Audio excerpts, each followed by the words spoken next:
చదువుకోవలసిన కాలంలో చదువుకున్న పిల్లలు ఉంటారు. విశాఖపట్నంలో సుబ్బారావు గారని ఒక మెరైన్ ఇంజనీర్ ఉన్నాడు. ఆయన సముద్రంలో 8 నెలలు ఓడలో వెళ్ళిపోతాడు. ఆయనకు ఒక కొడుకు ఒక కూతురు. నేను ఒకసారి విశాఖపట్నంలో ఉపన్యాసాలు చెప్పడానికి వెళ్ళి ఏదో పెద్దగా ఎక్కడ చూసినా అందరూ టీవీలు చూస్తున్నారు. డ్రైవర్ని అడిగాను, ఏమిటో అందరు అలా టీవీలు చూస్తున్నారు షాపుల ముందు నిలబడని. ఏదో చాలా ముఖ్యమైన క్రికెట్ మ్యాచ్ అవుతోందండి అన్నాడు.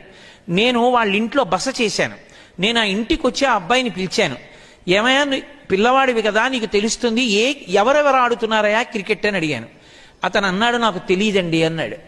ఎందుకు తెలియదు అని అడిగాను. నేను చూడనండి టీవీ అన్నాడు.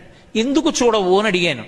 అంటే పూర్వం చూసేవాడినండి, మా నాన్నగారు సముద్రంలో 8 నెలల పాటు కష్టపడి ప్రయాణం చేస్తారు.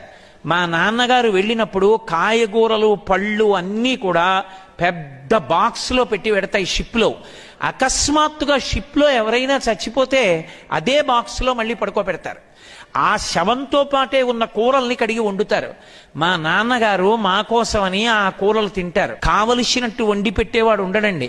మా నాన్నగారికి కడుపులో తిప్పితే వైద్యుడు ఉండడు. సముద్రంలో నీళ్లే తీసుకుని ఆ ఉప్పు నీళ్లు తాగుతారు.